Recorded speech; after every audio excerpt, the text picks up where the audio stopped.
Allô les kikis, comment ça va? Aujourd'hui sur La Petite Bête, je vous prépare une fabuleuse recette de faro aux fenouil et aux clémentines. Là, je gage que tu es en train de te dire du quoi? Du faro? Du faro quoi? C'est quoi du faro? Bon, du faro, c'est un grain d'épeautre italien ou à l'italienne, entier, comme ça. Et en fait, c'était la nourriture de base de la Rome ancienne. C'est un grain qui est très nourrissant. Évidemment, c'est un grain entier. Il y a une petite consistance un peu chewy et un goût qui rappelle la noisette. C'est vraiment super bon. Bon substitut à du riz ou à des grains de blé. Vous pourriez faire des risottos avec ça, des salades, des soupes, etc. Alors, faro ou épeautre entière, donc vous pouvez regarder dans votre marché local. C'est un grain que j'ai commencé à travailler avec et j'aime beaucoup. Là, je le sais qu'il y a des carnivores qui se disent « Bon, encore végé. » Là, j'ai dit végé janvier, pas végé à l'année, végé janvier. Janvier tire à sa fin, vous avez presque fini. Il n'y a rien là. Et aussi, ma philosophie, moi, c'est de vous présenter des recettes végé qui vous en font oublier que c'est végé. Parce que c'est sûr qu'à partir du moment où il y a une étiquette dessus, les carnivores vont dire « Ah, c'est végé, ah, c'est vegan, bah. » Mais si tu leur dis « On mange une superbe salade », bien, ça se peut qu'ils fassent « bah » pareil, mais au moins, tu n'es pas obligé de le qualifier de végé. En fait, cette recette est végane, il n'y a absolument aucun produit laitier, aucun produit animal et elle est vraiment délicieuse. Je l'ai testée avec 5 de mes copines cette semaine et les 5 me demandaient la recette et on a vidé le bol, il ne restait même pas une petite miette de noix dans le fond du plat. Pour ma minute d'humilité aujourd'hui, j'imagine que vous savez ce que c'est, mais moi, jusqu'à peu près en tout cas dans la trentaine, j'avais aucune idée que l'anis, c'est un légume. En fait, pour moi, l'anis, c'était une graine qui avait des petits bonbons de la Provence, les bonbons à l'anis, puis c'était le goût qu'il y avait dans réglisse noire. Ça se résumait pas mal à ça. Puis à un moment donné, il y a quelqu'un qui m'a fait goûter à ça. Puis je dis, mon Dieu, c'est comme du céleri qui goûte la réglisse, c'est trop bon. Oh! Et maintenant, j'en achète tout le temps. C'est un crudité parfait. Première étape pour préparer l'anis, moi, j'aime bien garder les petites fourrures, là. Petite moustache. Bonjour. Mais là, je peux plus cuisiner avec, je me suis mis en dessous du nez. En tout cas, il y en a d'autres. Donc ça, on les garde. C'est un petit peu comme mettre de l'aneth dans la salade. Et vous pouvez aussi garder les tiges que je vais couper par la suite pour des bouillons, pour des soupes, peu importe, ça donne du goût. Je vais simplement couper la barbichette de mon anis. Ça va être ma première fine herbe qui va aller dans ma salade. Maintenant, c'est vraiment un petit bulbe d'anis. C'est tout ce qu'il y avait à l'épicerie en ce moment. C'était le petit bulbe d'anis oublié sur la tablette. Mais bon, alors ça va faire une petite salade. Mais allez-y avec la grosseur de votre bulbe d'anis ou la quantité de gens que vous recevez. Cette recette peut totalement être multipliée.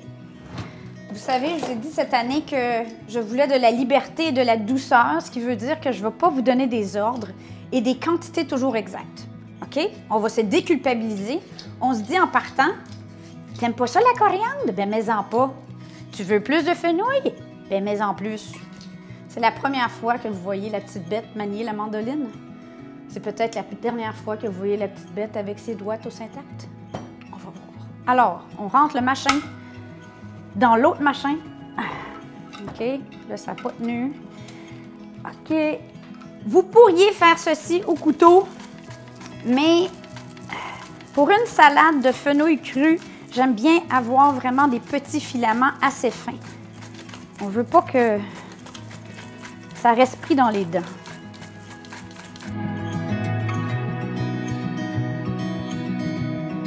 Et la grande ironie des mandolines, c'est qu'il reste toujours un super gros bout dans le machin chouette. Puis là, c'est là que tu risques de couper les doigts. On prie. Advienne que pourra. On rentre les doigts, Manon. De ce bout de doigt. Puis le dernier bout, ben là, on va le faire au couteau, comme si j'étais un chef harakiri. Mais là, avouez qu'essayer de faire ça au couteau, ça prend quand même des knife skills, comme ils disent. Deuxième ingrédient. Je vais prendre une demi-tasse de mon faro et je le fais cuire pendant 30 minutes environ, simplement bouillir comme vous feriez cuire du riz, carrément. Vous allez avoir besoin du triple d'eau que vous avez de faro. Donc, comme je disais tantôt, on se déculpabilise. Vous aimez ça, vous en mettez plus. Vous aimez moins ça, vous en mettez moins. Ça reste que ça fait que cette salade est nourrissante. Il y a des protéines, il y a des grains, des minéraux. Donc, c'est un ingrédient important de la salade. Moi, ce que j'ai fait, magie de la télé, je l'ai déjà fait cuire. Alors ici, après cuisson, on a environ 1 tasse de faro. Vous pourriez donc le faire à l'avance, hein? Zéro problème.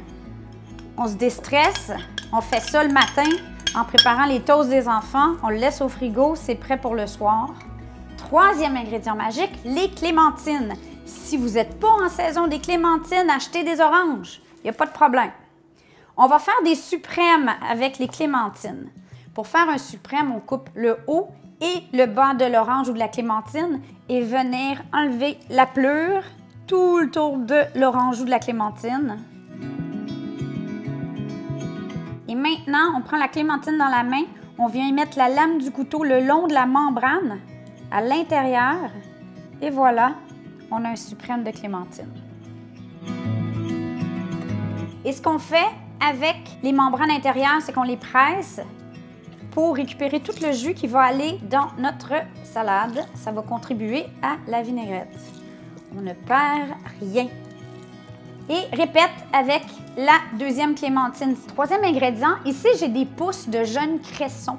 Ça pourrait être remplacé par du cresson, mais ça donne vraiment un bon petit goût. La roquette, ça serait très très bon aussi. Là, encore là, improvisez avec ce que vous avez.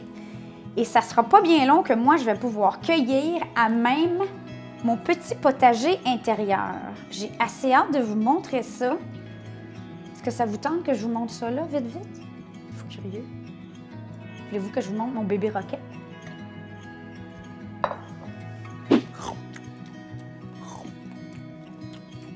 Ils sont belles, hein? Ils sont toutes prêtes à être transplantées, pratiquement.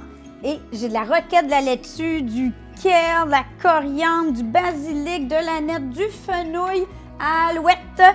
Et j'ai celles-là ici qui sont en train de pousser. Donc ça ici, justement, c'est de la roquette. On s'en coupe-tu quelques branches? Vous ne comprenez pas comment ça sent bon. Pour donner du goût à tout ça, j'ajoute quelques herbes, vos herbes favorites ou celles que vous trouvez en ce moment, sans casser la banque, évidemment. Donc ici, j'ai de la menthe. J'en mettrai pas une tonne parce que de la menthe, c'est très goûteux. J'ai un peu de persil, un restant de persil. Moi, je suis fanat de coriandre, alors de la coriandre aussi. Tes branches de persil, t'es gardes. T'es mets dans un petit sac en plastique ou whatever. Dans le congélo, prochain bouillon que tu fais, tu les utilises. On ne jette rien. Oup! Pour la vinaigrette, là, moi, je ne me casse pas le pompon. Il n'y a pas de pompon sur ma tuque en ce moment, mais en tout cas, je ne me le casse pas, même quand j'en ai un.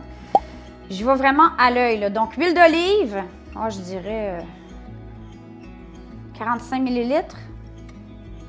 Et on va y aller, on va commencer, je dirais, on a déjà du jus de clémentine.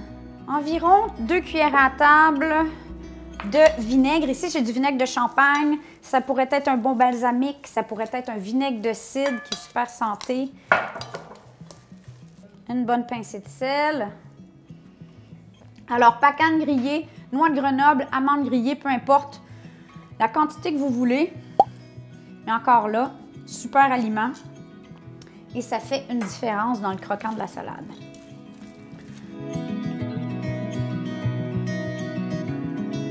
Avoue que t'es jaloux ou jalouse.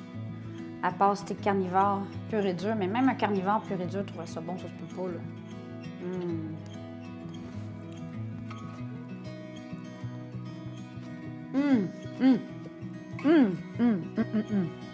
J'espère que vous appréciez cette belle idée de recette. Sur ce, je vous souhaite une belle semaine, le sourire, la fraîcheur, de l'énergie et la santé, évidemment.